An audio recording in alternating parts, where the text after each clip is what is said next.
au crépuscule du village Figmimban, au lieu dit Ekumdum, dans l'arrondissement d'Akono. C'est dans cette forêt qu'est né en 1968 Rémi Ngonombong.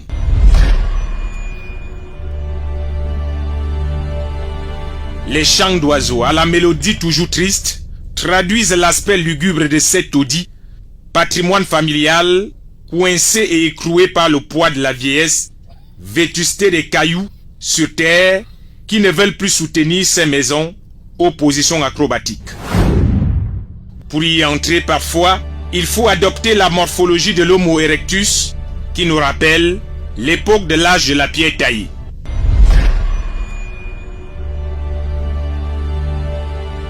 C'est donc ici que l'élite du bavardage de Facebook, Rémi Ngonombong, qui avait promis rebâtir ces cases appartenant à sa famille, qui attendent toujours. J'aimerais l'investissement. Par là, moins qu'il agisse plus. Là, il a laissé toutes les maisons-ci. Vraiment, nous sommes perdants. Nous sommes perdants. Tout jeune, le pigiste arc-en-ciel, comme il s'est fait appeler dans son village, ne jouait jamais aux jeux virils comme Ali Baba Bandit Police. D'après les témoignages de ses propres cousins, il préférait les jeux du Ndorchi ou encore le pouce-pion, des distractions d'enfance féministes très courues à une certaine époque. On le gère même pas. Déjà, je ne vois rien. Il a fait le bavardage et le chantage ici. T'as une maison, maman? Une maison conçue? À Yaoundé. C'est Baboul ici. Sa mère, voyant son attitude très féministe, comprit qu'il y avait danger. Elle décida d'écrire régulièrement les messes pour que son petit Ngonombong ne devienne pas gay. Merci, tu as quoi ici là? Rien. Je peux dire que peut-être depuis de son enfance, il était un peu insolent. Un peu insolent. Oui, c'est tout. Il est comme une femme. C'est tout, comme une femme. Sa tante que voici se souvient elle aussi qu'il avait été plusieurs fois puni pour détournement de lait de la peau, immédiat clair, et au fil du temps, tout le village constatait que son visage s'éclaircissait, mais ses lèvres jouaient les rebelles. L'arbre a tombé dans la maison. C'est cassé là-bas. Il reste seulement une chambre ici. Toute la maison que vous voyez, la maison de leur père. C'est Rébellion aussi, lorsqu'il décida de contredire publiquement un grand-père patriarche du village, qu'il se fâcha à plusieurs reprises et finit par le maudire. Il était âgé seulement de 13 ans. Rémi Ngonombong, devenu journaliste parce que la nature a horreur du vide, son seul patrimoine dans son village, cette vieille chaussure restait posée ici, qu'il amenait régulièrement au champ. Lui qui avait promis qu'il reviendra ici en 2017, nous sommes en 2021, les années passent, la famille l'attend, ses vieilles chaussures l'attendent, Rémi Ngonombong n'est toujours pas revenu.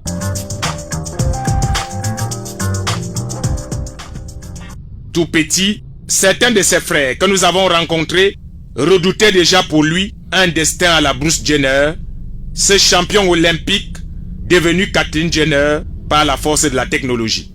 Zéro comme un homme qui s'est pris comme un morceau de bois qui, à force d'avoir passé beaucoup de temps dans l'eau, a fini par croire qu'il deviendrait un crocodile. Faites le devoir de Dieu, la volonté de Dieu. Le coup chemin là, chacun va lire.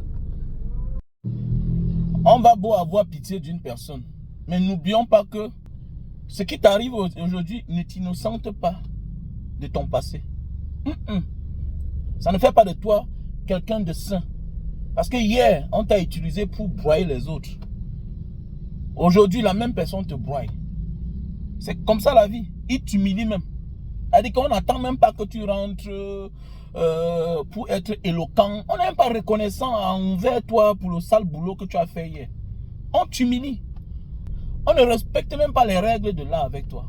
On s'en fout. C'est-à-dire qu'on te fait la même chose qu'on t'a demandé de faire contre quelqu'un qui lutte pour la cause commune. Tu vois la vie?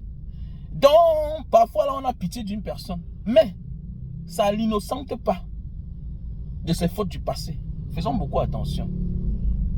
Voilà ce qui arrive aujourd'hui à toutes ces personnes-là. Puno Bidjan, Raoul Christophe Mbia, tout ça, ce ne sont pas les saints. Ce ne sont pas des saints. C'est les gars qu'on a utilisés hier pour faire du mal aux autres. Et que ça serve de leçon à nous jeunes. Oui. Parce qu'on te propose bien ce corps. Fais attention. Fais attention avant de rendre service à une personne. Parce que quand le pire va te frapper aussi là, on n'aura pas aussi pitié de toi.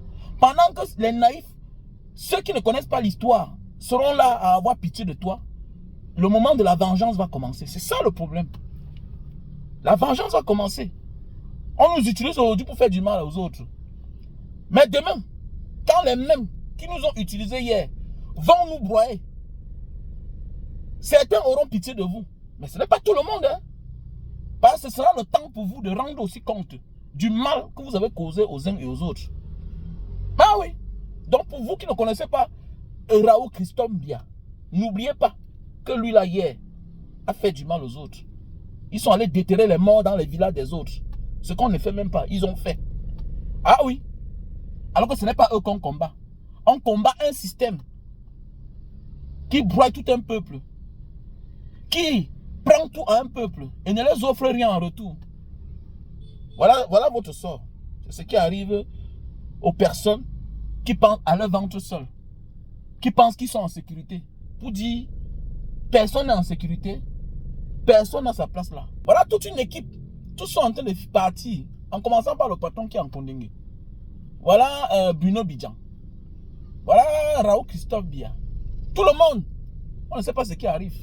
Tout le monde est en train de partir. C'est comme ça la vie. Continuez à faire le sale boulot, ceux qui sont là actuellement. Le tour de chacun va arriver. Ah oui.